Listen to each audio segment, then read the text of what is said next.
Alhamdulillah, assalatu vassalamu ala rasulillah. Qadrli tinglovchilar, sizlar bilan birgalikda sunnatni va hadisni tushunish qo'llanmasi kitobiga asoslangan holatda tayyorlanayotgan darslarimizni davom ettirar ekanmiz. Bugun hadislarni anglash faslining 28-sarlavhasi bo'lgan ahkom, ya'ni hukmlarni ifoda etuvchi hadislarni anglash sarlavhasini tushuntirishga harakat qilamiz. O'zingizga ma'lum, insonlarning haq-huquqlarini, mas'uliyat va majburiyatlarini to'g'ridan-to'g'ri tilga oluvchi, hukm ifoda etuvchi hadislar to'plamiga biz ahkom hadislari deb nom beramiz. Shuningdek, ahkom hadislarini o'rganishlikda alohida va chuqur usul ilmiga ehtiyoj seziladi. Shu bilan birgalikda Payg'ambarimiz sollallohu alayhi va sallamning har bir bayonlari qonun qo'yishlik uchun yoxud hukm ifoda etishlik uchun aytilmagani ham barchaga ma'lum bo'lgan bir xususdir. Shunday ekan, ahkom hadislarini o'rganishlikda alohida ehtiyotkorlik juda ham katta ahamiyat kasb etadi. Hadis rivoyatlari mavzulari va mazmunlari jihatidan turli sinflarga ajraladi. Bulardan biri esa shar'iy hukmlarni o'z ichiga olgan va huquqiy masalalarni yoritib bergan fiqhiy hadislardir.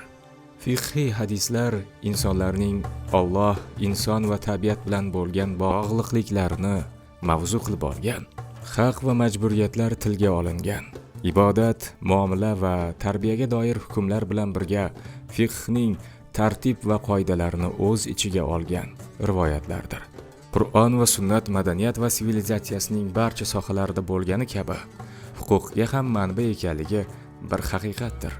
Faqat na Qur'onning va na hadislarning yolg'iz bir huquq qoidalari kolleksiyasi yoki o'zlarini faqat huquq bilan o'rab olgan bir kod emasligi oshkordir. Hadislar faqat qonun o'rnatish g'oyasi bilan vujudga kelmagan. Hazrati Payg'ambar alayhissalomning aytgan gaplari bilan qonun matni tuzish kabi bir g'oyalari bo'lmaganini barcha hadislar to'plami aniq ko'rsatmoqda. Yana ham muhimrog'i, hadislarning katta bir qismi so'zma-so'z emas, ma'nosi jihatdan rivoyat qilingan va hadislarning so'zlari ularning roviylari tasarrufidan ozod emas. Shu bois hadislarni bir qonun matni sifatida ko'rib, ularning har jumlasini, har bitta so'zini, har bir bo'g'inni, hattoki har bir harfini grammatik va til qoidalari doirasida e'tiborga olib, bulardan hukm chiqarish to'g'ri bir usul emasdir. Ayni shaklda diniy matnlardan hukm chiqarish metodologiyasi bo'lgan usuli fiqh dalolat bahslarining so'zlari sifatida hadislarga tatbiq etilishi ma'qul bir yo'l emas. Ayniqsa, e'tiqodiy va axloqiy mavzulardagi hadislarga bu yo'nalishni tatbiq qilish hadislarning ma'no va maqsadlariga qarama-qarshi bir qancha tushuncha va talqinlarga yo'l ochib bermoqda. Vaholanki, buning o'rniga so'zlarga e'tiborsizlik qilmagan holda hadisning turli versiyalari vujudga kelishi sabablari, tarkibi, mavjud jismoniy, madaniy, ijtimoiy va tarixiy muhiti aniqlanishi va hadis mana shu doirada baholanishi kerak. Aks holda roviy tasarrufi bilan naql qilingan bir jumlaning ta'sirida Hazrati Payg'ambar alayhissalomga oid bo'lmagan bir hukmga erishish hech gap emas.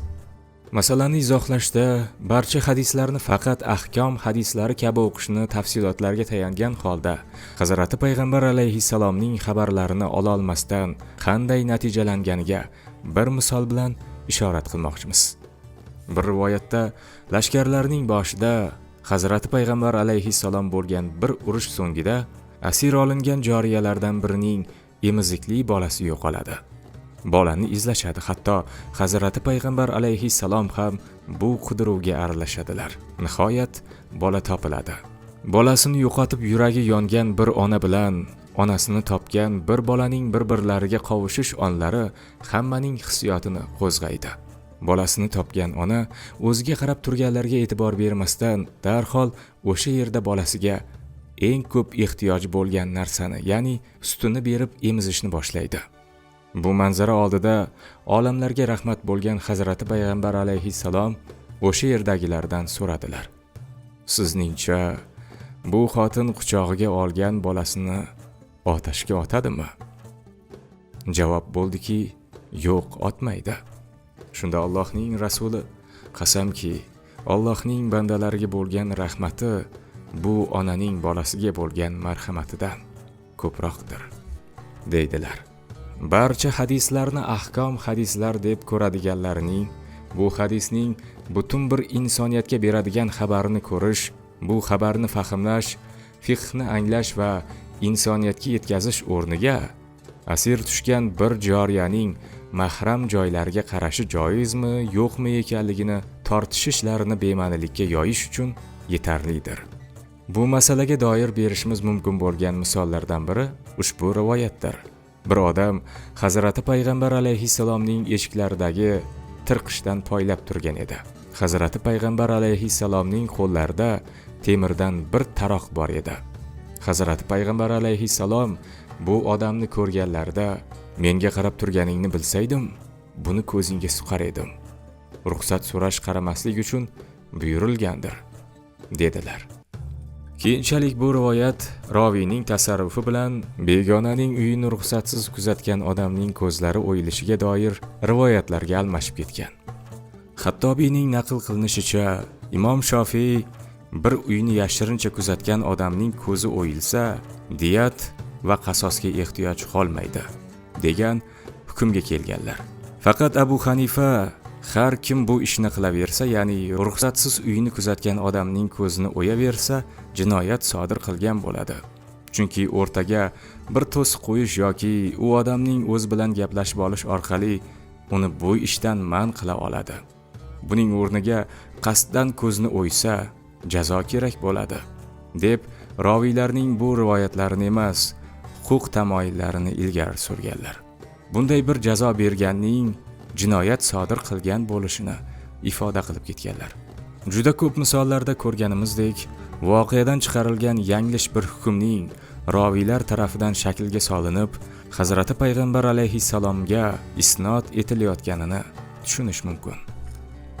Ahkom hadislarning to'g'ri tushunilishi uchun avvalambor so'zlarning bizni ma'noga olib keladigan vositalardan biri ekanligi haqiqati, hadislarning ma'no bilan rivoyat qilinganligi haqiqati bilan birgalikda doimo e'tiborda tutilishi lozimdir.